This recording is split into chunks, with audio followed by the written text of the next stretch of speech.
ሰላም ጤና ይስጥልኝ አድማጭ ተመልካቾቻችን፣ የዕለቱን ዋና ዋና ጉዳዮች እናሰማችኋለን። አብራችሁን ቆዩ። ኢትዮጵያ በዩኔስኮ የሥራ አስፈጻሚ ቦርድ አባል ሀገር ሆና ተመረጠች። ኢትዮጵያ በተባበሩት መንግስታት ድርጅት የትምህርት የሳይንስና ባህል ድርጅት ወይም ዩኔስኮ የሥራ አስፈጻሚ ቦርድ አባል ሀገር ሆና ተመርጣለች። ኢትዮጵያ በሳማርካንድ ኡዝቤኪስታን እየተካሄደ በሚገኘው 43ኛው የዩኔስኮ ጠቅላላ ጉባኤ ላይ ነው የሥራ አስፈጻሚ ቦርድ አባል ሀገር ሆና የተመረጠችው። የሥራ አስፈጻሚ ቦርዱ ከጠቅላላ ጉባኤውና ሴክሬታሪያት በተጨማሪ በዩኔስኮ ከሶስቱ መሠረታዊ አካላት አንዱ ሲሆን በጠቅላላ ጉባኤው ይመረጣል። በጠቅላላ ጉባኤው ስልጣን ስር የሚሰራው ቦርዱ ለተቋሙ የሥራ መርሃ ግብርና በዋና ዳይሬክተር የቀረበለትን ተጓዳኝ የበጀት ግምት በመመርመር ከውሳኔዎቹ ጋር ለጠቅላላ ጉባኤ እንደሚያቀርብ ተጠቁሟል። ቦርዱ እያንዳንዳቸው የ4 ዓመት የሥራ ዘመን ያላቸው 58 አባል ሀገራትን ያቀፈ ሲሆን ኢትዮጵያም እስከ ጎርጎሮሳውያኑ 2029 በቦርድ አባልነቷ ከሌሎች ሀገራት ጋር በቅንጅትና በአብሮነት ለጋራ ውጤት እንደምትሰራ ተመላክቷል። ኢትዮጵያ በቦርድ አባልነት መመረጧ እንደ ሀገር ብሎም እንደ አህጉር የኢትዮጵያንና የመላው አፍሪካን ብሔራዊ ጥቅም ለማስጠበቅና ከዩኔስኮ ዓላማና ተልዕኮ አንጻር በባለብዙ መድረኮች ድምጿን ለማሰማት መልካም አጋጣሚ እንደሚፈጥር ከውጭ ጉዳይ ሚኒስቴር የተገኘው መረጃ ያመላክታል። በሌላ ጉዳያችን ኢትዮጵያ የታሪፍ ቅነሳ የሚደረግላቸውን 24 የአፍሪካ ሀገራት ይፋ ማድረጓን እናወሳለን። ኢትዮጵያ በአፍሪካ ነፃ የንግድ ቀጠና ስር የታሪፍ ቅነሳ የሚደረግላቸው ሀገራትን ዝርዝር ይፋ አደረገች። የኢትዮጵያ ጉምሩክ ኮሚሽን ግብፅን ጨምሮ በቀጠናዊ የገበያ ትስስሩ ለታሪፍ ቅናሹ ብቁ የሆኑ 24 የአፍሪካ ሀገራት ይፋዊ ዝርዝር ለሁሉም የጉምሩክ ቅርንጫፍ ጽሕፈት ቤቶችና ለጉምሩክ ኢንፎርሜሽን ቴክኖሎጂ ልማትና አስተዳደር ማዕከል አሳውቋል ተብሏል። ከጸደቁት አባል ሀገራት በሚመጡ ዕቃዎች ላይ ውሳኔ የተደረሰበትን የታሪፍ ቅናሽ ተግባራዊ ማድረግ እንደጀመረም መመሪያ ሰጥቷል። በዚህ መሰረት የታሪፍ ቅናሽ የሚደረግላቸው ከምስራቅ አፍሪካ 7 ሀገራት፣ ከደቡብ አፍሪካ 8 ሀገራት፣ ከሰሜን አፍሪካ 4 ሀገራት፣ ከምዕራብ አፍሪካ 3 ሀገራት እንዲሁም ከመካከለኛው አፍሪካ ካሜሩን ይገኙበታል ተብሏል። ኢትዮጵያ በአፍሪካ አህጉራዊ ነፃ የንግድ ቀጠና ስር መስከረም 29 ቀን 2018 በይፋ ግብይት መጀመሯ የሚታወስ ነው። በኢትዮጵያ በአጋቾች ታግቶ የቆየው ኬንያዊ ዜጋ 3 ሚሊዮን ሺሊንግ ከተከፈለ በኋላ መለቀቁን ፕሬዝዳንት ዊሊያም ሩቶ አስታወቁ። የኬንያው ፕሬዝዳንት ዊሊያም ሩቶ ከኢትዮጵያ መንግስት ጋር በመተባበርና በአዲስ አበባ ያሉት አምባሳደራቸው ባደረጉት ጥረት 3 ሚሊዮን የኬንያ ሺሊንግ ለአጋቾች ከተከፈለ በኋላ ሳሙኤል እንጃጊ የተባለው የኬንያ ዜጋ መለቀቁን ገልጸዋል። ሳሙኤል ከሳምንት በፊት በደብረ ብርሃን ከተማ ተቀጥሮ ከሚሰራበት ድርጅት ታግቶ የተወሰደ ሲሆን የኬንያ ኤምባሲ ለኢትዮጵያ መንግስት ጉዳዩን ካሳወቀ በኋላ ድርድሮች መደረጋቸው ተዘግቧል።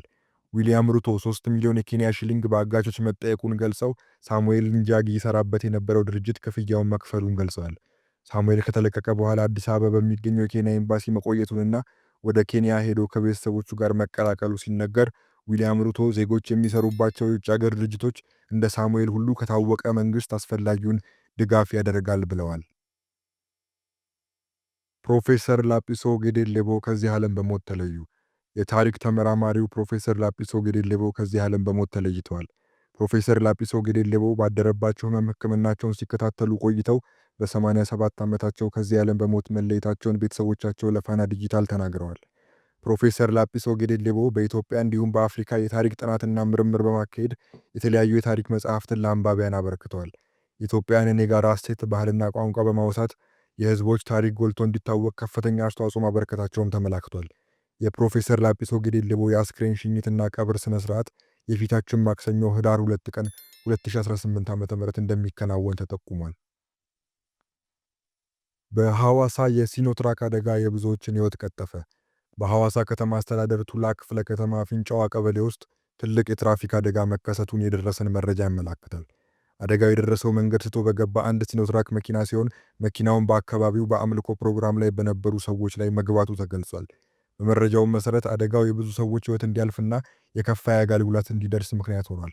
በስፍራው የነበረው የማለዳ ሚዲያ ዘጋቢ 5 አስክሬኖችን በአይኑ ማየቱን አረጋግጧል። የአካባቢው ማህበረሰብ በርካታ ተጎጂዎችን በአይሱዙ መኪና ጭኖ ወደ ሆስፒታል ሲያጓጉዝ መመልከቱን ተዘግቧል። በሰዎች ላይ ከደረሰው ጉዳት በተጨማሪ በንብረት ላይም ጉዳት ደርሷል።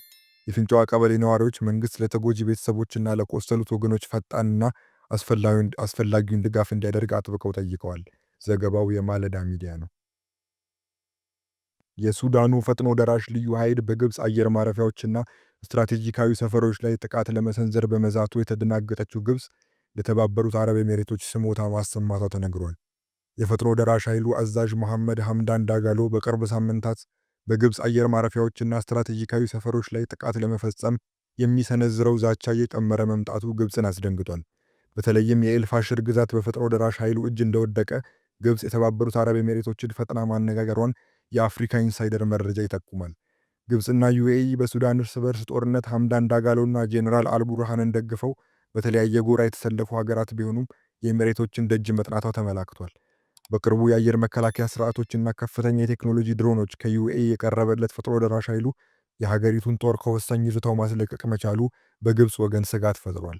የሱዳን ጦር በበኩሉ ከአጋራቸው ግብፅ የቅድመ ማስጠንቀቂያ ራዳር ስርዓትና በግብፅ ራስ ባናስ በሚገኘው የጦር ሰፈር ውስጥ ያሉ የአየር መከላከያ ስርዓቶችን ለመጠቀም ያቀረበውን ጥያቄ ካይሮ ግጭቱ ውስጥ ዘልቃ ላለመግባት በመስጋት እምቢታዋን መግለጿን የዘገባ ምንጩ ጨምሮ አስነብቧል። በህገወጥ የጦር መሳሪያ ዝውውር በሌለበት ተፈርዶበት ተሰውሮ የቆየው ግለሰብ በቁጥጥር ስር መዋሉን የትግራይ ክልል ፖሊስ ኮሚሽን አስታወቀ። በትግራይ ሰሜናዊ ምዕራብ ዞን የእንደ ስላሴ ሽራ ከተማ ነዋሪ የሆነው ዋኘው ታፈረ ጥላሁን በህገወጥ መሳሪያ ዝውውር ተከሶ በመሰወሩ በሌለበት የ10 ዓመት እስራት ተፈርዶበታል። ግለሰቡ መስከረም 18 ቀን 2018 ዓ.ም ከምሽቱ 12 ሰዓት በእንደ ስላሴ ሽሬ ከተማ ቀበሌ 04 መንደር 1 4 ሽጉጦችን በህገወጥ መንገድ ሲሸጥ በጸጥታ አካላት ቢያዝም በዋስ ከእስር ከተለቀቀ በኋላ ሊሰወር ችሏል። ይሁን እንጂ የብር 50 ሺህ ዋስ አስይዞ ተለቆ ጥቅምት 11 ቀን 2018 ዓ.ም በተሰጠው ቀነ ቀጠሮ ፍርድ ቤት መቅረብ ባለመቻሉ የዞኑ ማዕከላዊ ፍርድ ቤት ጥቅምት 26 ቀን 2018 ዓ.ም በሌለበት የ10 ዓመት ጽኑ እስራት ፈርዶበታል። የፍርድ ቤት ትዕዛዝ እንዲፈጽም ሲፈለግ የነበረው ዋኘው ታፈረ ጥላሁን ጥቅምት 27 ቀን 2018 ዓ.ም በትግራይ ሰሜናዊ ምዕራብ ዞን በቁጥጥር ስር መዋሉ ነው ፖሊስ ያስታወቀው። መረጃው ከትግራይ ክልል ፖሊስ ኮሚሽን የተዘጋጀ ነው። ባንኮች እስከ ህዳር አጋማሽ ድረስ ከብሔራዊ መታወቂያ ወይም ፋይዳ ጋር የማስተሳሰር ሥራ ማጠናቀቅ ይኖርባቸዋል ተባለ። ብሔራዊ ባንክና የብሔራዊ መታወቂያ በጋራ ባወጡት አዲስ የአተገባበር ስርዓት መሰረት የፋይናንስ ተቋማት ብሔራዊ ኦፕሬተር በሆነው ኢትስዊች በኩል ከብሔራዊ መታወቂያ ወይም ፋይዳ ጋር የማስተሳሰር ሥራ መስራት መጀመራቸው ተገልጿል። እስካሁን 10 የሚሆኑ የፋይናንስ ተቋማት ከብሔራዊ መታወቂያ ጋር የማስተሳሰሩን ሥራ ጨርሰዋል ሲባል፣ ሌሎች ባንኮች በሙከራ ደረጃ ላይ ይገኛሉ።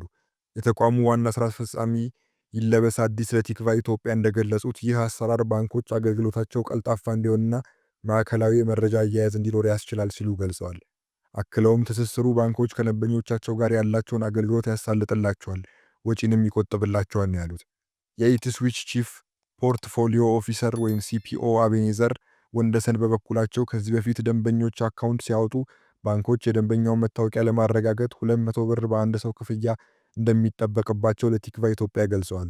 በአዲሱ አሰራር ባንኮች ስንት እንደሚከፍሉ ተመን ባይወጣላቸውም ክፍያው ሲወሰን ከ50 ብር እንደማይበልጥና ይህም ባንኮችን ከብዙ ወጪ እንደሚያድናቸው አክለው ተናግረዋል። ባንኮች እስከ ህዳር አጋማሽ ድረስ ጥምረት አድርገው መጨረስ እንዳለባቸውም ነው አቤኔዘር ለቲክቫ ኢትዮጵያ የተናገሩት። ባንኮቹ ከብሔራዊ መታወቂያ ጋር በቀጥታ ትስስር አይኖራቸውም ሲባል ትስስር የሚኖራቸው በኢትስዊች በኩል እንደሆነም ተገልጿል። ኢትስዊች ሁሉንም ባንኮች ያስተሳሰረ ስለሆነ ብሔራዊ መታወቂያ ከኢትስዊች ጋር በመቀናጀት ሁሉንም ባንኮች በአንድ ጊዜ ማግኘት ይችላል።